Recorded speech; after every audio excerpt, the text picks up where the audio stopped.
Boa noite. Mokuyu Motumbá Colefé para quem é filho de santo. Boa noite para quem é de boa noite. Axé para quem é de axé. Nós estamos aqui no canal da Cabocla.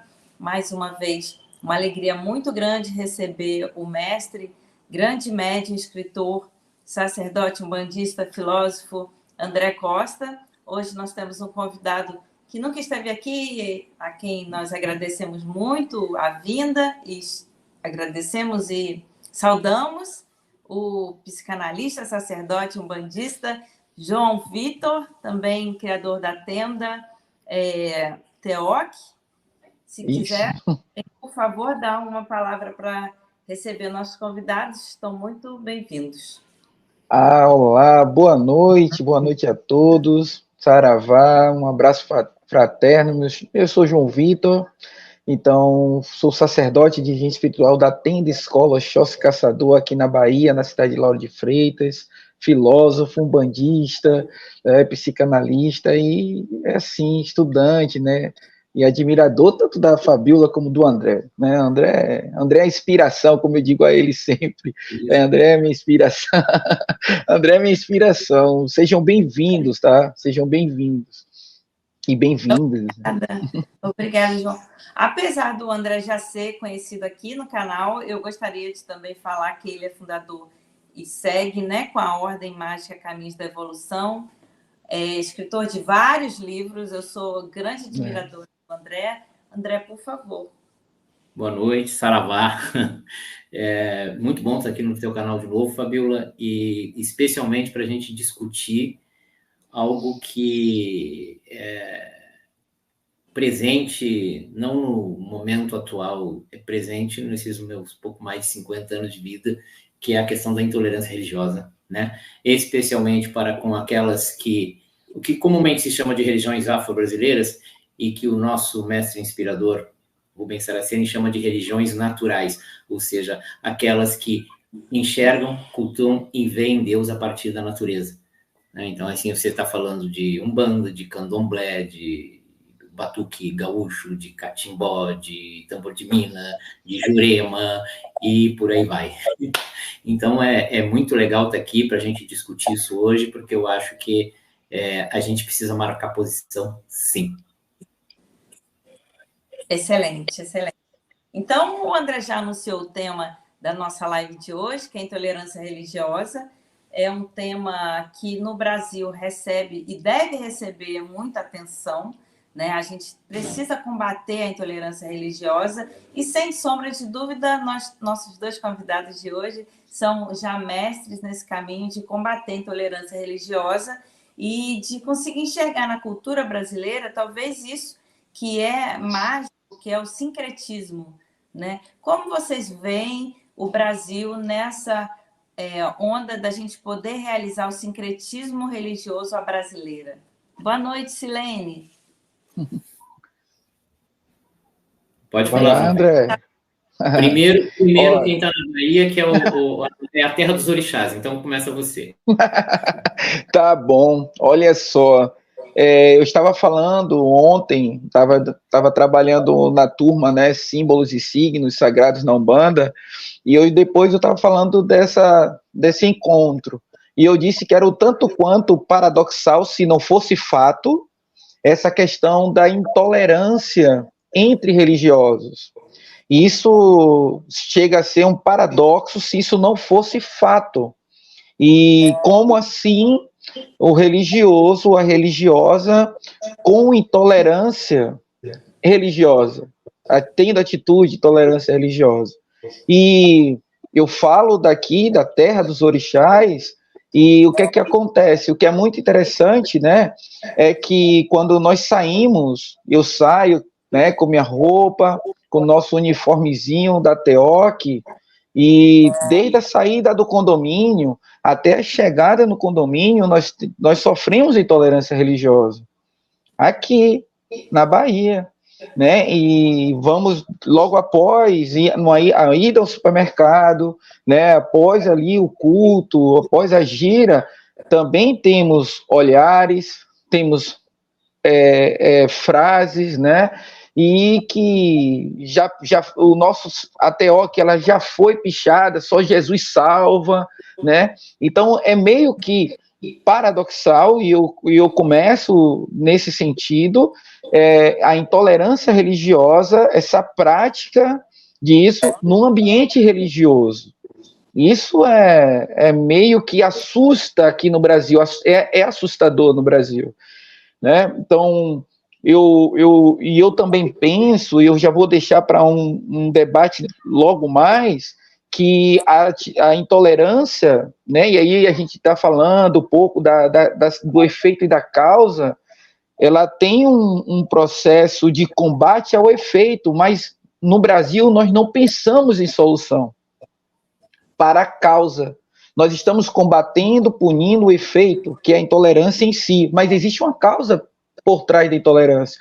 Essa causa nós não temos solução, né? Ficamos falando assim, educação, educação, educação, educação, jogamos para a educação a solução da causa, onde o efeito é o ato da intolerância, e que, de repente, isso fica muito espaçado a cada dia que passa, e no Brasil é um fato terrível, terrível, porque como é que nós iremos combater a causa se estamos só olhando para o efeito, né? Então, punindo o efeito, corrigindo o efeito, é crime, mas e a causa? Qual é a causa disso? Não temos solução. Né? Muito obrigada pelas palavras, bem lembrado, né? A gente tem que aqui reforçar que no Brasil intolerância religiosa é um crime, né? Só que a gente tem uma lei que é devidamente esquecida, né? Quando a gente mais precisa. Então a gente precisa relembrar, a gente precisa ter mecanismo de combate à intolerância religiosa, aproveitando toda a tecnologia que a gente tem, né? Não esquecer de que quem sofre intolerância religiosa procura filmar, procura fotografar os casos, porque é crime, e a mim dói o coração ouvir, né, o seu relato de intolerância que você passa no seu cotidiano, mas, ao mesmo tempo, me faz admirar ainda mais o seu trabalho, porque, de fato, a gente reconhece que é um trabalho de heroísmo no Brasil, né, a gente poder defender essa liberdade que é direito de todos nós. Então, obrigada pelas palavras, João. E André, por favor. Tá certo. Eu separei aqui no celular 4 tópicos sobre os quais eu queria abordar, para não me perder. Só não tenho tópicos para falar, né? Não vou ficar lendo nada aqui, não é nada disso. E o João Vitor, ele começou já pelo meu 4º tópico, que é a questão da intolerância, talvez intra-religiosa, né? E esse seria o 4º tópico, mas eu vou virar o meu negocinho de cabeça para baixo, ele vai ser o primeiro. A intolerância intra-religiões, ela acontece. Mas existe uma intolerância interna, e só posso falar da minha religião, quando dentro de um templo, dentro do terreiro, as pessoas não se respeitam.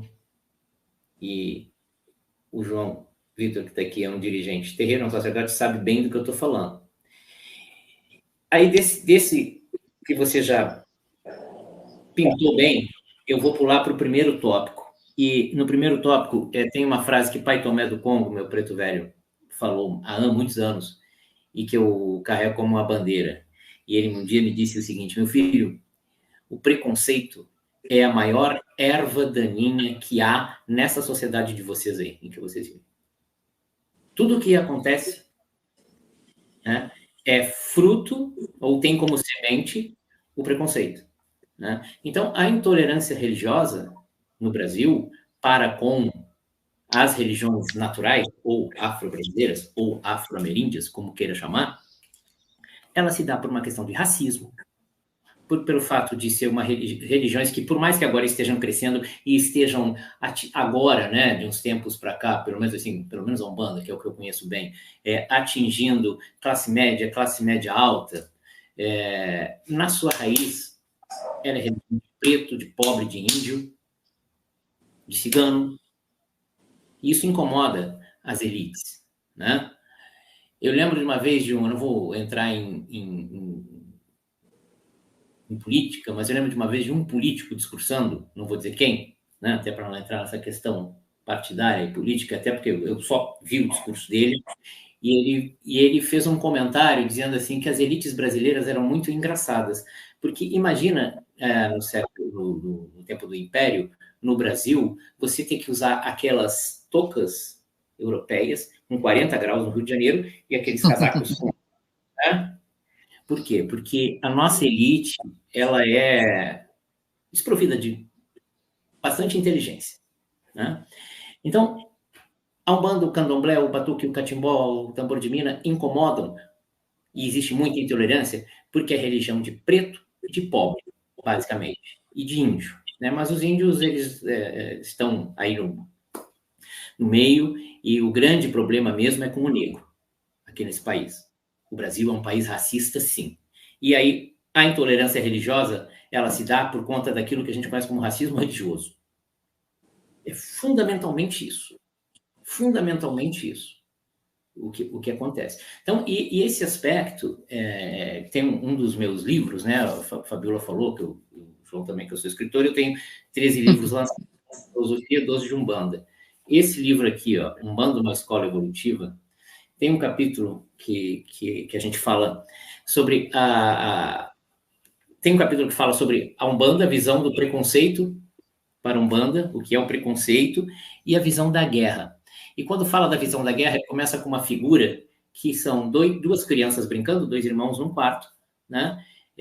Tá mostrando onde começa a guerra. E quando um menino, ou menina com menino, menina com menina, dois meninos, tanto faz, um quer se sobrepor ao outro, quer vencer, quer impor a sua ideia.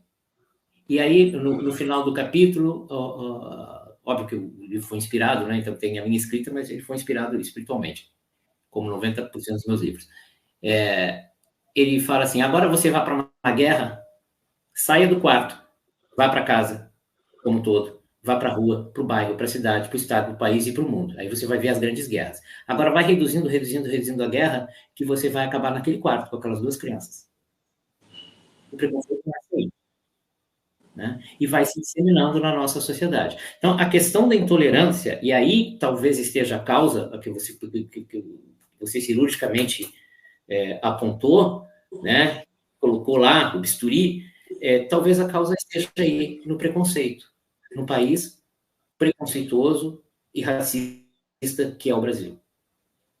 Eu penso dessa forma. Não sei se a Fabiola discorda, se você concorda, discorda, mas eu acho que o grande problema é o preconceito, e ele se reflete nessas religiões que são religiões populares.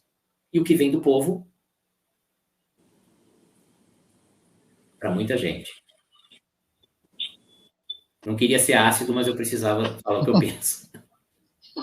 Eu agradeço, eu acho que é uma tese... deixa eu ver se eu entendi. Né? Primeiro, vamos dar as boas-vindas aqui, pessoal da Teoc Escola Filosófica, né? Que é a escola que o João lidera aí.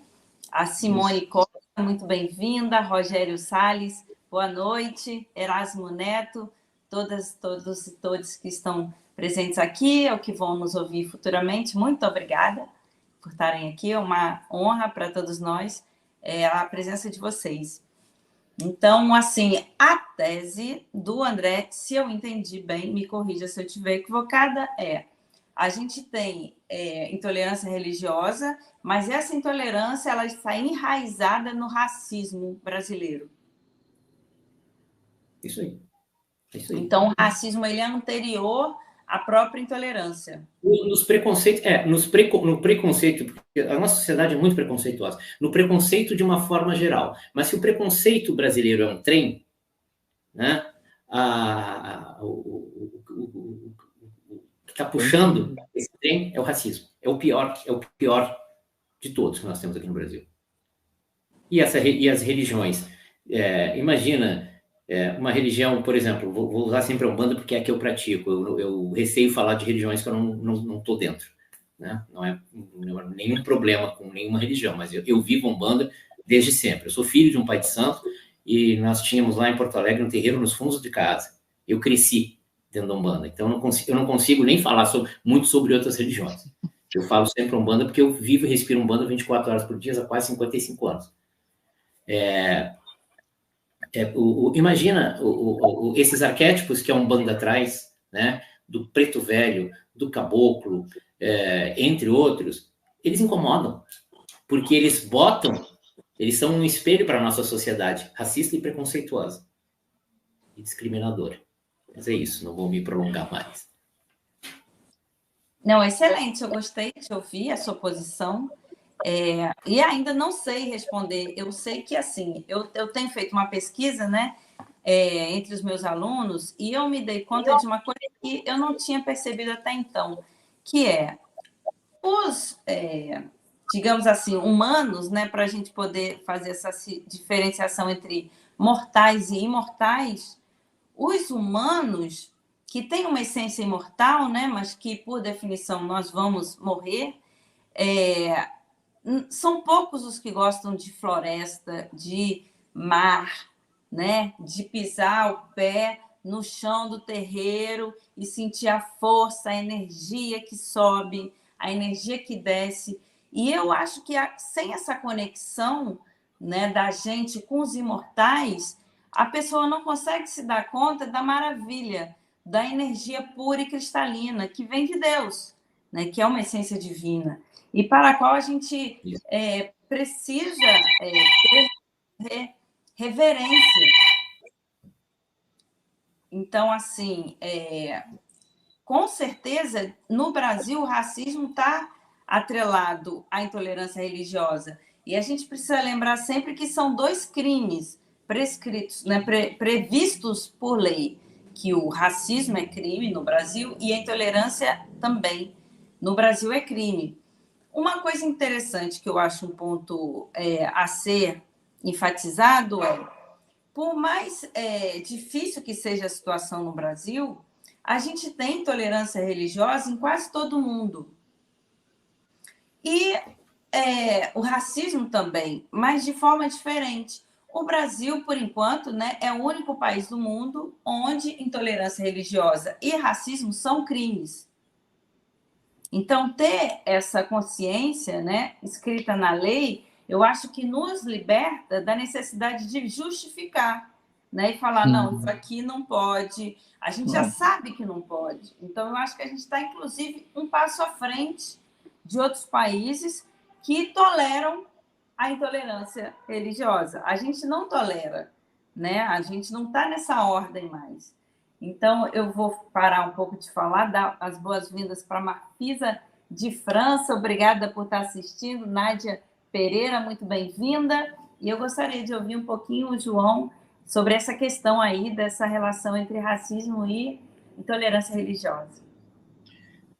São 2 pontos que eu acho que vocês abordaram e que serve de base para tanto o racismo para a intolerância, né? Então, o preconceito, e vem uma questão que é histórica.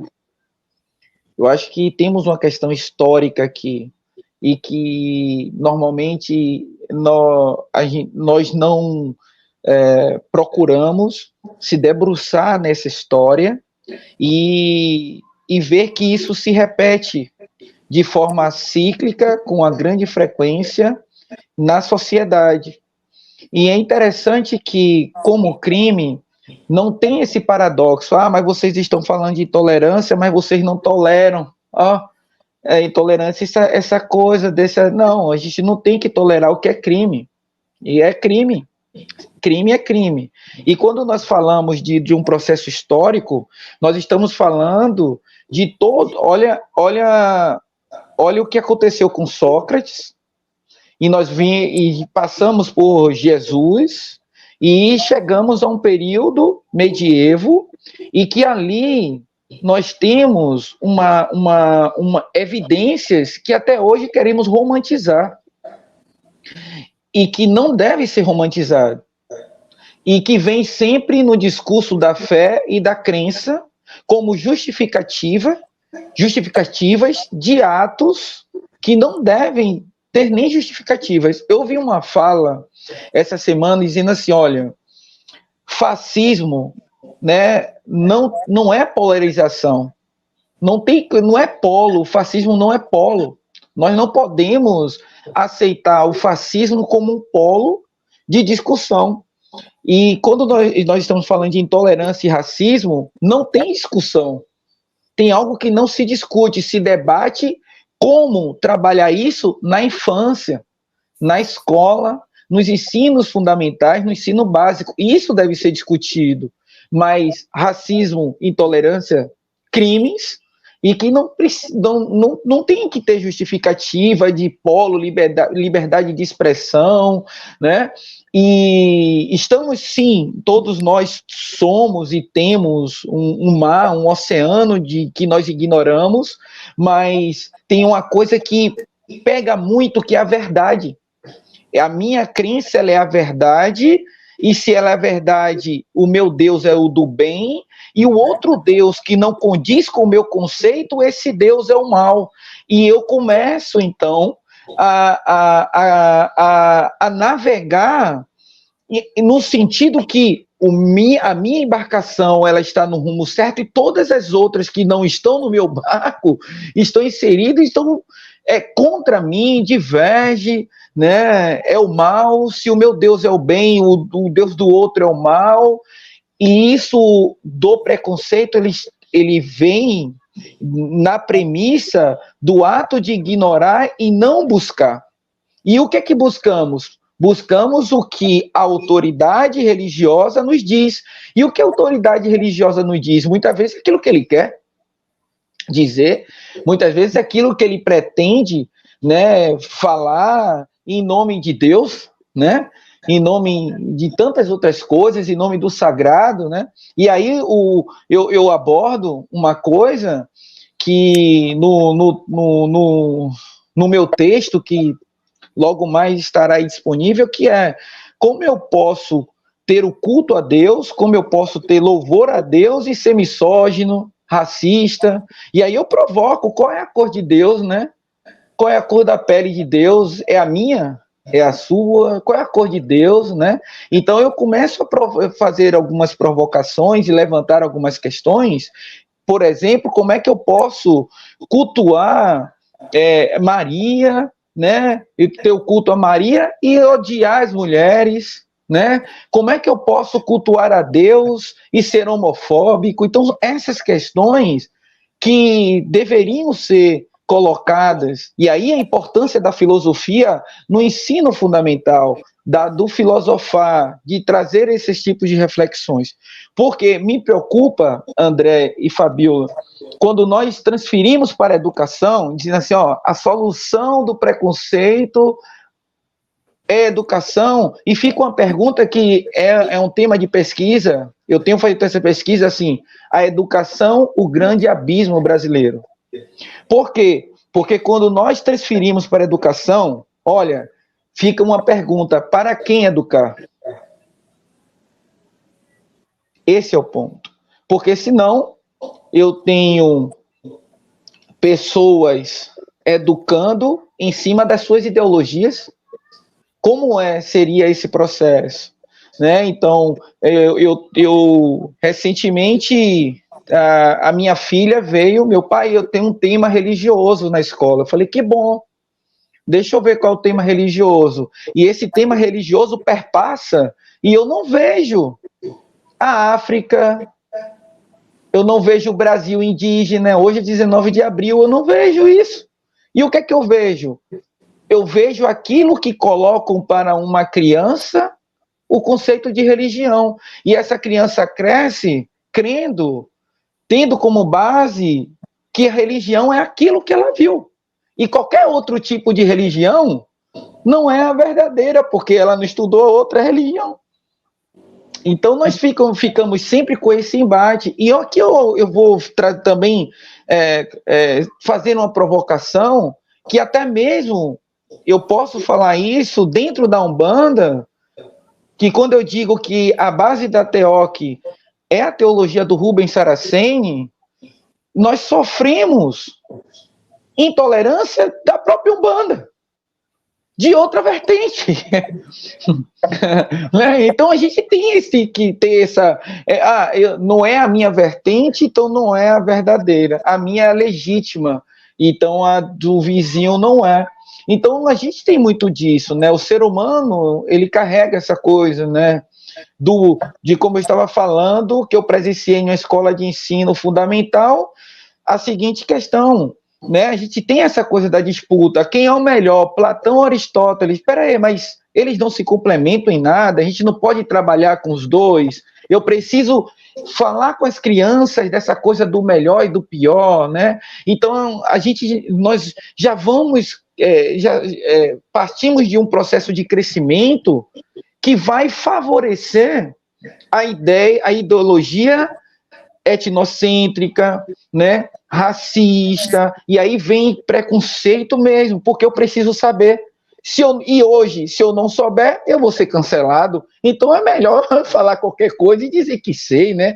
Então a gente tem esse ponto, né? Pessoas que nunca vivenciaram algo, que são doutores daquilo, né? E aí nós temos um grande dilema brasileiro,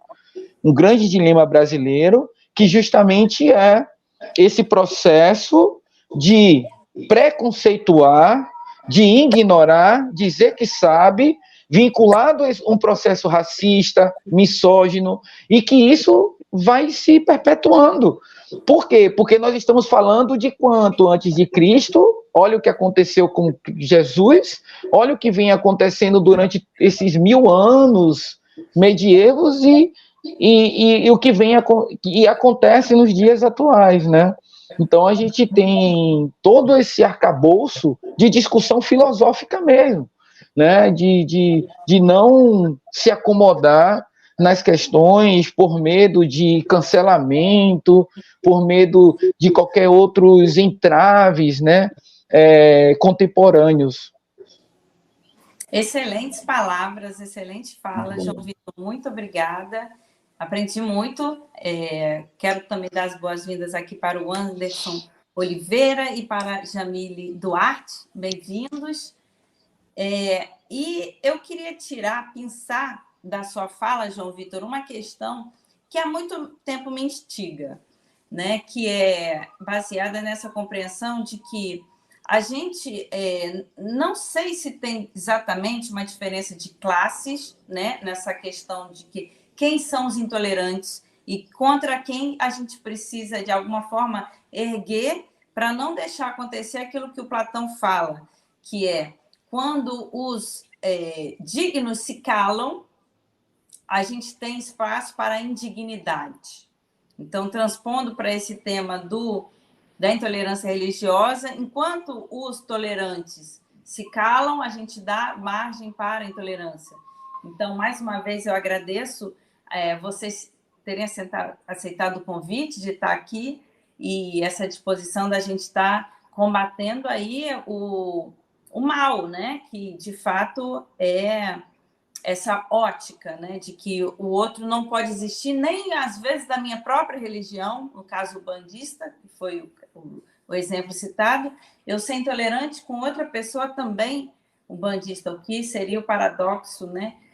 Mas que, de alguma forma, esconde e revela algo, talvez até da essência humana, que é essa questão dessa aptidão para a polêmica, para a guerra, né? Essa disposição a ser violento com as palavras, ou às vezes até em atos, né? Essa é uma questão filosófica. E o Platão, ele, de certa forma, trabalha isso a partir da questão de gênero, né? Essa questão da diferença entre mulher e homem. E a gente tem isso, né? Muito gritante nas religiões brasileiras. Um certo ideal de virgindade, de pureza, de castidade, né? Das religiões que pregam aí a noção de pecado, né? E a gente tem, na Pombagira, o reflexo de uma liberdade, né? De uma saúde da mulher que a gente precisa e deve cultivar. Eu acho que na cultura brasileira, esses dois paradigmas, eles estão sempre em choque, né? Essa busca de um ideal, às vezes, etnocêntrico, né, um ideal europeu, nos faz tirar o pé da raiz, que é o solo brasileiro, né? E para a gente pensar o que é poder ser livre nessa terra onde os animais foram devastados, a fauna vem sendo devastada, e a gente precisa retomar com força de leão, com força de elefante, né, esse pé de que a gente precisa curar a gente e também o povo. Perfeito. Então, como vocês veem essa questão de gênero na intolerância religiosa? Posso falar? Por favor. Eu vejo, pegando esse gancho aí do João Vitor, que era o meu quarto tópico, e sendo aberto, mas isso é bom, Deus sabe o que faz. Eu vejo isso dentro da Umbanda. Uma questão simples. Homens, muitos, se negam a incorporar entidades femininas. Enquanto, não, homem não incorpora pombagira, não incorpora preta velha, não incorpora caboclo, não incorpora baiana. Mas as mulheres podem incorporar as entidades masculinas à vontade. Então, assim, o machismo está dentro da religião. E eu acredito que, por exemplo, no caso, eu e o João Vitor como umbandista, temos nós, umbandistas, que trabalhar para acabar com isso dentro da religião, porque senão não adianta acabar lá fora.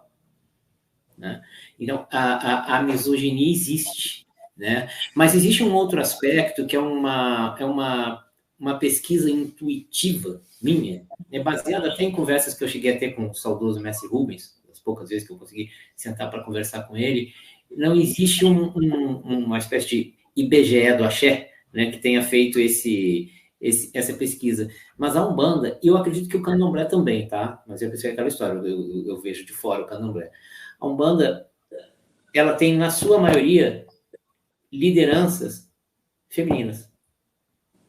Eu, por exemplo, durante a minha vida frequentei terreiros, eu não me lembro de ter ido em algum terreiro que fosse comandado por um pai de santo. Eu acho que fui em algum ou dois, mas que eu fui, né, me consultar, sempre comandados por mulheres. Então, há esse aspecto, né?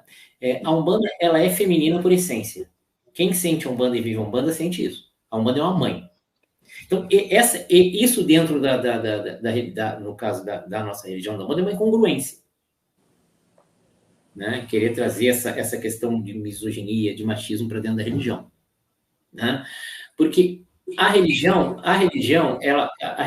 de Umbanda, e aí eu acredito que o Candomblé e as outras também, são religiões naturais, como diz o Rubens Saraceni. E, segundo a teologia de Rubens, trazida por pai Benedito de Aruanda, o nosso planeta, ele tem em si, né, existe um demiurgo, que está aqui, né, que é aquilo que o Platão chama de demiurgo, o que o Aristóteles chama de primeiro motor, o Rubens chama de trono das sete encruzilhadas, que é o próprio magnetismo planetário. É o artífice que pegou o caos, construiu e fez para ser platônico, né? Só que o Rubens explica de uma outra forma, da sua forma, mas no final é a mesma coisa. Onde está o aspecto masculino? Porque Deus é pai e mãe, Deus é masculino e feminino. Deus nos foi empurrado a vida inteira que Deus é o homem, ele não é o homem. Ele não é homem nem mulher, ele carrega em si a vibração masculina e a vibração. Ele / ela carrega em si a vibração masculina e vibração feminina. Então, o pai Benedito de Aruanda nos diz o seguinte: onde está o lado masculino de Deus? Ele diz no magnetismo planetário. Onde está o lado feminino de Deus? Na natureza manifestada. Então, as religiões naturais só podem ser femininas. Eu sou sacerdote dentro de uma religião feminina. Eu respondo, enquanto egrégor, enquanto religião, a uma mãe, que é a Umbanda. E então, que os umbandistas que nos assistem agora, ou que vão nos assistir, reflitam sobre isso. Como se pode praticar dentro de uma casa comandada por uma energia feminina, machismo e misoginia? Esta é uma questão que eu acho que a gente poderia deixar no ar para as pessoas que estão assistindo, que virão assistir essa nossa conversa em breve.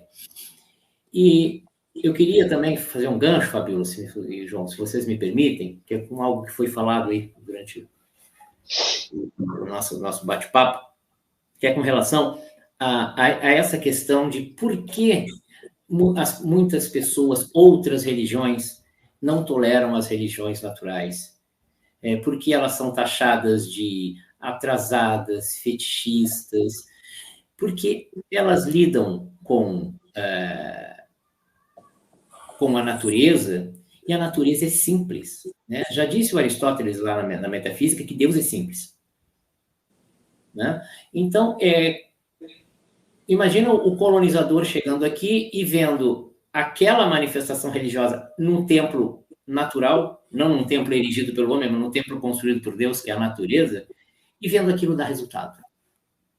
Eles ficavam incomodados, né? Ou aqui, ou na África, ficavam incomodados. E por que de repente pega lá um tabuleiro com aquelas conchinhas, um jogo de búzios, e aquilo funciona, e aquilo fala, abre caminhos e fala verdades para a pessoa? Como assim? Não é o Divino Espírito Santo que está descendo aqui, né, iluminando com a sua luz, que realmente existe, né, e dizendo alguma coisa, né? O milagre, com todo respeito, todos os cristãos, o milagre aqui se transforma em ciência divina. O milagre aqui é ciência, Fabio. Ciência divina. Né? Então, é muito difícil de falar isso nos grupos de filosofia. Eu estou muito à vontade aqui, porque nós somos filósofos, mas nós somos todos do axé. Né? E eu acho que eu já conversei isso contigo alguma vez, e já devo ter falado com o João Vitor que existe um problema sério na filosofia, ao menos aqui no Brasil, que é uma espécie de tratado de Tordesilhas. Hoje eu vim para meter bronca mesmo. Tratado de Tordesilhas, que faz assim, na filosofia, de um lado fica a filosofia cristã e de outra materialista. Aí eu não vou puxar a brasa para o meu assado. Uma filosofia riquíssima como a do Allan Kardec, por exemplo, não pode entrar. Então, é importante nós termos essa conversa aqui, porque a gente cria também uma resistência. Né? Então, nós estamos falando de religiões que são naturais e que buscam pela simplicidade da natureza a conexão, a ligação com Deus. Né? O Aristóteles fala isso que eu vou falar na Metafísica, né? De uma forma até mais rebuscada, mas eu acredito que o Spinoza ele é mais didático quando ele fala em natura naturans e natura naturata, né? A natureza natural e a natureza naturada, ou seja, a essência, a energia da maçã e a própria maçã como natureza naturada. Aí a gente vem para o Rubens Saraceni, ele fala em religiões abstratas e mentalistas, que são as religiões que optam pelo verbo, igrejas e etc., similares, e as religiões concretas, ou seja, religiões naturais, aquelas que estão com Deus aqui na natureza. Tanto na natureza, aí, espinoseando o conceito, tanto na natureza naturada, manifestada, quanto na natureza naturans, na natureza natural, na essência. Isso incomoda. Isso incomoda porque vai contra um projeto que, às vezes, eu vejo, inclusive, nas nossas religiões quererem implantar, mas eu acho que os orixás, eles estão acima de tudo, o controle da mente da pessoa. O controle da mente do adepto, do fiel. Né? Você para aqui, vai assistir um culto, um ritual, seja o que for, e você não fala nada, e você vai embora. Aí aparecem religiões ativas, como são a Umbanda, o Candomblé, ou como, segundo o Deleuze, né? Nietzsche, Apu de Deleuze, religiões afirmativas, ele se referia a religiões no México, porque elas incomodam. Então, isso também nutre bastante né, aquela bombinha que fica enchendo o pneu, né, a bombinha do preconceito, fica enchendo de preconceito. Porque essas religiões incomodam. E elas incomodam por quê? Porque outras religiões, elas têm um projeto comercial, elas têm um projeto político. E aí eu não quero ser aqui o cara que está vendendo livros hoje, né, ou a espécie de Silvio Santos do axé, mas essa obra aqui, do Max Weber, é de 1905, A Ética Protestante e o Espírito do Capitalismo. O que ele está, basicamente, esse sociólogo está dizendo aqui? Ele escreveu artigos para uma revista alemã entre 1904 e 1905 e acabaram dando nesse livro aqui. Ele fala o seguinte, ele analisa desde o calvinismo, ali, luteranismo, calvinismo, século XVI, XVII, né? Essa teoria da predestinação, que vem culminar com a teologia da prosperidade, em que, basicamente, o que acontece? Esta religião, ou estas religiões, elas são uma espécie de oficina para o sistema. Ali o cara é preparado, né? Ele vai ser feliz se ele fica rico. Né? Então, perder um adepto para uma religião ativa, para uma religião natural, é perder dinheiro. A gente precisa falar isso também. É claro que aqui eu não estou aqui para condenar esta religião é certa, não estou praticando intolerância, de forma alguma. Né? Até porque toda religião, nós acreditamos que toda religião existe, mais que nossos pares aí na filosofia, na sociologia, na história falem ao contrário, que a religião é uma invenção humana, não é. Não é. O homem não inventou nada. Aí eu volto para Spinoza. Nós não criamos nada. Eu criei esse celular. Não criou, porque tu pegou todos os elementos que já estavam na natureza, tu só montou o celular. Então, nós não criamos nada. Não é a Bíblia que fala o que Jesus disse, que não há uma folha que cai aqui sem a permissão de Deus? Então, o homem não cria nada. O homem recebe. E aí ele faz o que o livre-arbítrio permite que ele faça. Mas todas as religiões, elas têm os seus sacerdotes trabalhando bem, direito, e toda religião, ela é conforto para alguém. O que a gente precisa dizer? Se você quer ser budista, espírita, umbandista, evangélico, taoísta ou católico, né, independente do que a gente possa teorizar, estudar e pesquisar, que é importante, a gente tem que ver que aquela igreja ali da esquina, ela está servindo de conforto para alguém, para alguma família, para alguém que precisa se religar com Deus, que religião é isso, é se religar com Deus. O que a gente precisa entender é que existem projetos, né, no topo das pirâmides de religiões que são projetos políticos. E nós estamos fora desse projeto político. Nós não servimos, porque nós incomodamos. Então, é mais uma provocação que eu deixo aí para vocês. Falei demais. Em tempo. Não, adorei as suas palavras. Muito bem, muito astuto, assim, essa compreensão. Primeiro, a compreensão da questão matriarcal, né, nas religiões de origem de solo, né, de raiz africana, apesar de serem religiões brasileiras, as umbandas, né, como diria o Simas, Antônio Simas, professor de história, ele fala em umbandas. Isso. Tem um livro dele que chama Umbandas. Tem esse livro aí.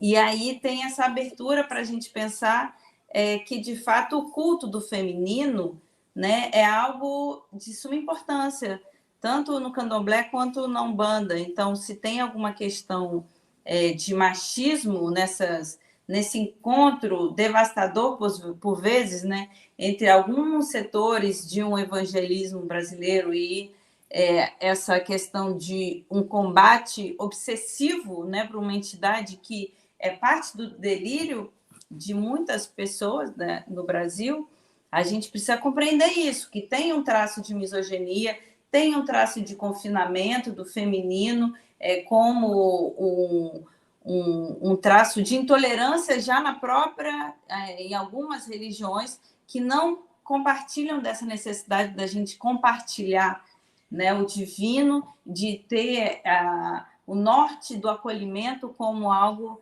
que norteia justamente a tolerância religiosa. Então, eu adorei as suas palavras. Eu gostaria de chamar a atenção nossa, né, para os comentários da Simone Costa, são comentários muito elucidativos também.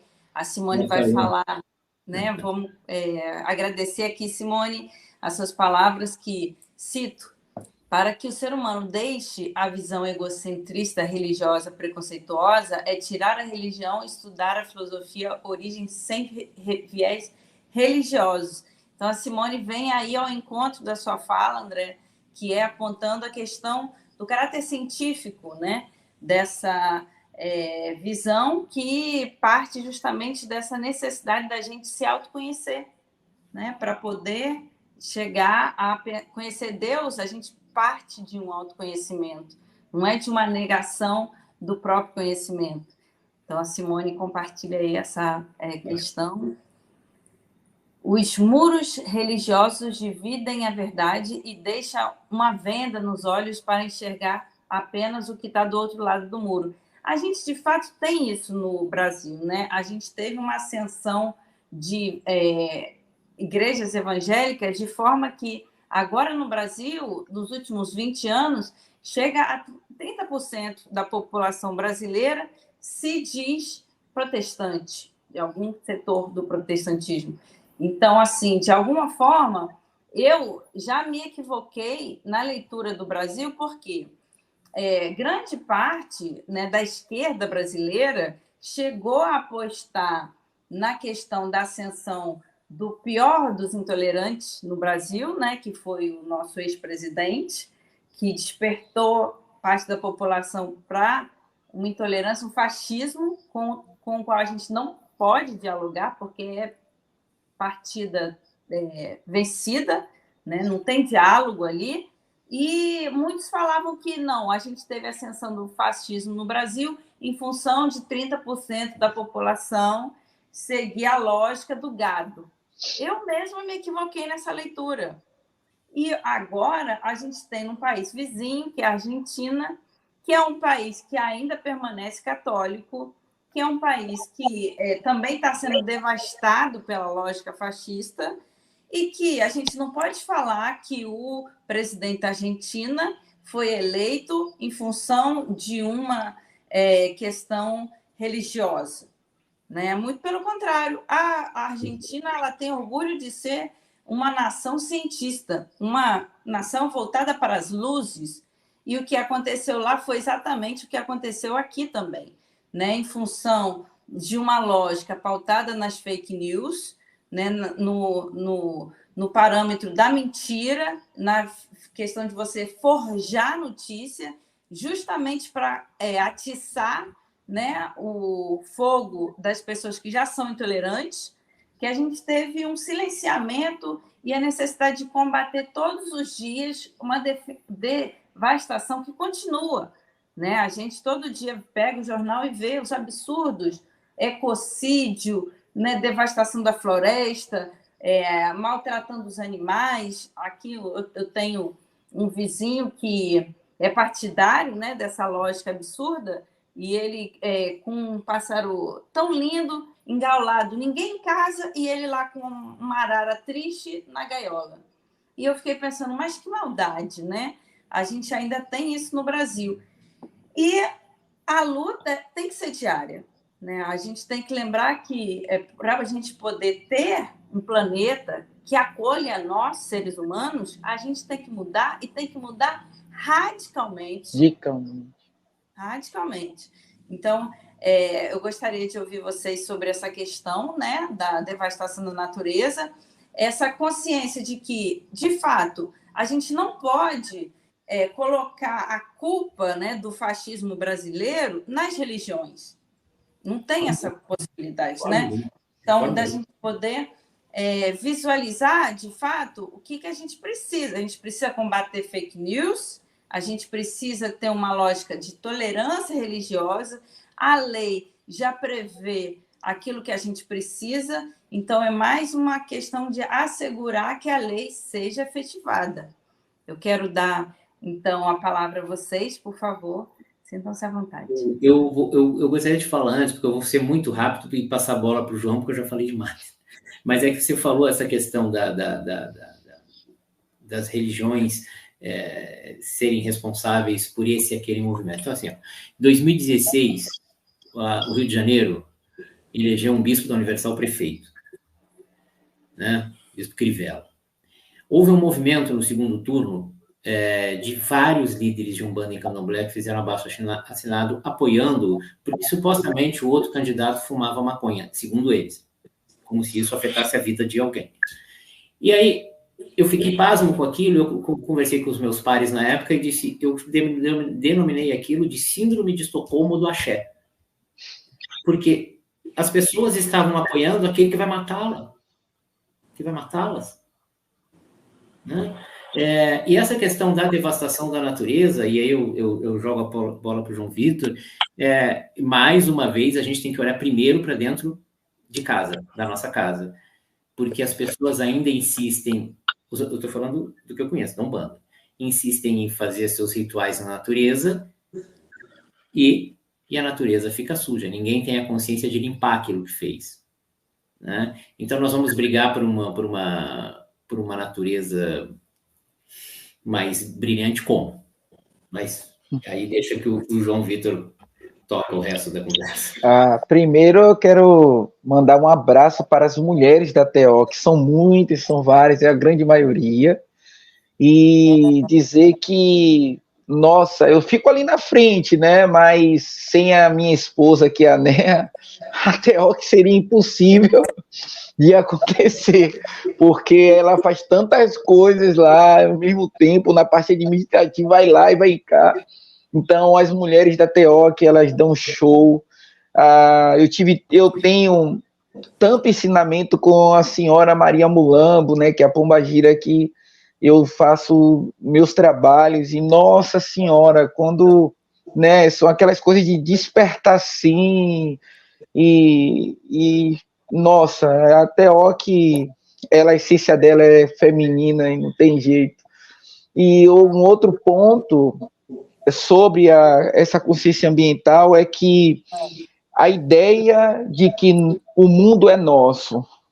Não, nós fazemos parte desse mundo, e se a natureza ela se acabar, nós iremos perecer juntos. Nós não estamos sozinhos, esse mundo não é dos sapiens, né? E eu lembro perfeitamente quando eu estava fazendo a licenciatura em física, e eu estava no laboratório e meu professor falou assim: você cultua orixá? Falei, cultuo. Aí ele disse: vai chegar um momento no curso de física que você vai ser descrente. Aí eu falei: talvez você vai ler um livro assim, Os Orixás sob o olhar de um físico, e você vai perceber que não muda nada, tudo é natureza. E aqui eu sempre faço, Fabiola, sempre faço, André, sempre um apelo aos meus médiuns, aos médiuns da TEOC, principalmente aqui na Bahia, no dia 2 de fevereiro, que é muito expressivo, né? Nós comemoramos aqui Mãe Iemanjá, e eu sempre falo para eles: você vai à casa da sua mãe, preserve, conserve.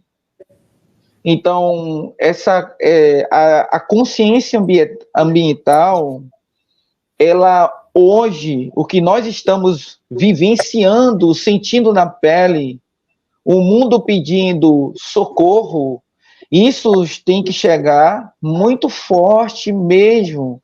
Trabalhar não só o desenvolvimento da incorporação, não só a teologia, mas vir com um processo de consciência ambiental.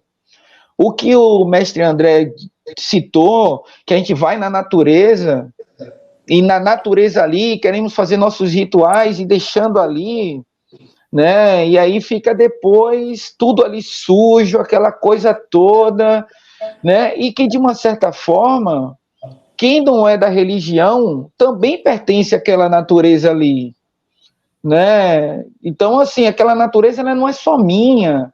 Aquele ponto da mata, aquela praia, não é só minha, não pertence só à minha religião, que vê a natureza como algo sagrado, que vê tudo como algo sagrado. Também é da religião do outro, é do evangélico, é do católico, né, é do ateu, né? Então, assim, aquele ponto que é sagrado não é sagrado só para mim. Então, eu acho que a gente precisa ter esse tipo.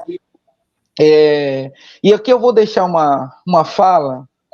Uma vez eu fiz um culto no lar, um culto umbandista, e seu Marabô, ele vem no final para deixar uma palavra, né? E até a hora que ela estava ainda em processo, nós estávamos em processo de pintura do espaço, né, olhando o espaço, então eu fazia na sala da minha casa, né?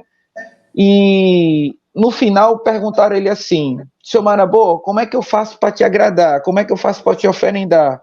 como é que eu faço? E ele disse assim, olha, você quer me oferendar? Dê aos famintos o que comer. E nessa rua tem vários.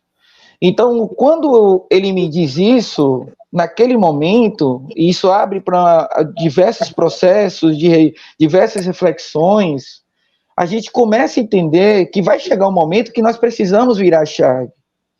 Né? Aqui, muito próximo aqui no Nordeste, aqui na Bahia, nós temos um sertão, aquilo que nós chamamos de sertão baiano. E eu tenho um amigo que é pastor, um grande amigo, trabalhou comigo, ele é pastor, ele faz ações lá nesse lugar. E toda vez que ele volta impactado, porque até um copo com água, que aqui nós temos uma certa, ou talvez uma falsa sensação de abundância, nesse sertão, crianças morrem por causa desse copo com água que a gente está fazendo a firmeza aqui na abundância. Né? Então, esse olhar para o Brasil e a diversidade também da natureza, do nosso espaço físico territorial, a gente começa a pensar qual o caminho para essa consciência ambiental dentro de uma religião onde nós temos como sagrado o nosso próprio solo, a nossa própria terra.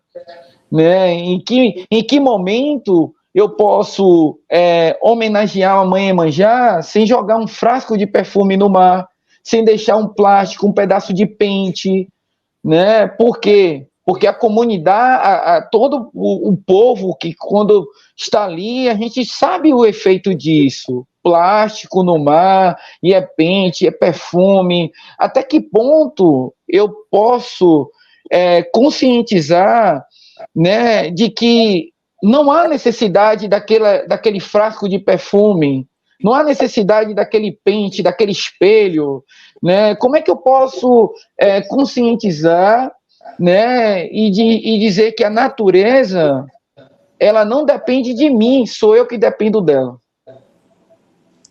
Eu acho que esse é o ponto, né? Que a gente precisa aí traçar uma linha. É isso mesmo. Excelente, gostei muito da sua fala. Quero também dar as boas-vindas aqui ao João Aparecido, do canal Central Filosófica. Bem-vindo, João. A fala do João é que a religião é um instrumento que pode ser apropriado de diversas formas. Né? Me fez lembrar do Guimarães Rosa. Ele tem uma fala que é assim, se todo animal inspira ternura, o que houve então com o homem? Né? E ele fala também, o Guimarães, que o que salva o ser humano, o que cura, são as religiões. Então ele fala, quanto mais religião, melhor. Que tenha missa, que tenha templo, que tenha terreiro, que tenha natureza como templo, né? Que a gente possa experimentar diversas religiões na vida, né? Que a gente possa ser tolerantes conosco mesmo, né? Para compreendermos melhor. Então, assim, acho que hoje a gente teve aqui uma oportunidade de ouvir e partilhar de uma sabedoria riquíssima. Eu quero agradecer muito mais uma vez a todos que assistiram, vocês, a presença. A gente já vai aí para 1 hora de live. Então, gostaria de encaminhar para as palavras finais. Vocês fiquem à vontade, por favor. Mestre André. O mestre primeiro, cara. Você é mestre, inspiração, meu professor aí.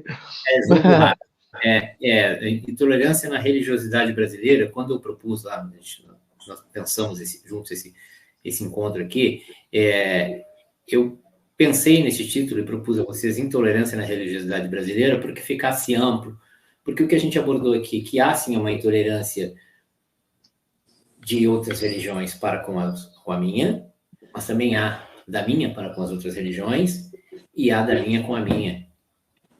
Então, nós precisamos aqui, eu vou falar mais uma vez da Umbanda, que é o que eu conheço, arrumar a casa aqui dentro. Né? Todos esses aspectos preconceituosos, ou preconceitos em si, né? Misoginia, machismo, racismo, eles não podem acontecer aqui dentro. E, concomitantemente, nós temos que bater pé e brigar, né, como a Fabíola falou, usando da lei para aquilo que vem de fora. Mas só é intolerância quando vem lá de fora? Ou quando eu mando lá para fora não é intolerância e aqui dentro não é intolerância? A gente precisa ter uma reflexão muito importante. A gente gosta muito de falar nisso porque somos filósofos, né? A gente precisa ver lógica em tudo. Não necessariamente a lógica aristotélica, né? Mas aquela lógica corriqueira do dia a dia. Você não precisa ser um estudioso da lógica clássica, da lógica mais moderna, ver lógica nas coisas. Você precisa ser um hermeneuta, ou seja, você tem que interpretar, porque trazendo para uma fala mais compreensível, a interpretação de textos na nossa sociedade está bem difícil, né? Então, eu acho que esse conjunto de coisas ajuda a purificar a nossa compreensão das coisas e, fundamentalmente, olhar para dentro de si e ser autocrítico. Acho que é isso. Muito obrigado. Saravá. Saravá.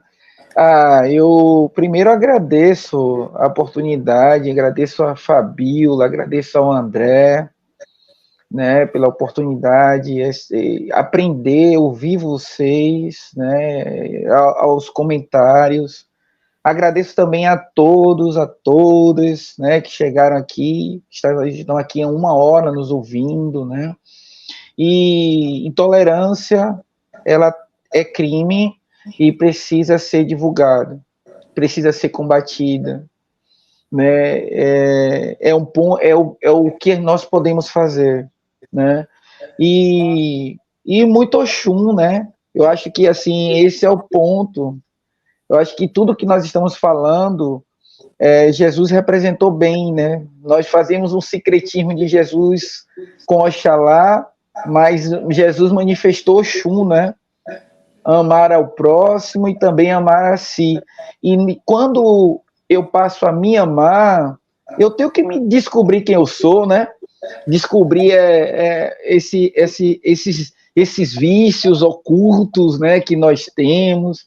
Então, eu acho que Oxum, ela é a chave, né? Nós falamos aqui da mulher, do feminino, do masculino. E eu acho que quando que a gente tem essa questão do preconceito, eu acho que quando eu tenho amor próprio, eu vou buscar, não é? Então, eu acho que todo esse movimento da sociedade contemporânea está fazendo com que a gente esqueça o amor, está fazendo com que a gente se afaste de Oxum, né? E quando a gente se afasta de Oxum, a gente se afasta de Deus, a gente se afasta de nós mesmos, independente se é Jeová, né? Yud Revolre, Adonai, o grande arquiteto do universo, Demiurgo, o primeiro motor, né? Tupã, Alá, Olorum, nós nos afastamos do que é sagrado. Toda vez que eu me afasto do amor, eu me afasto do que é sagrado.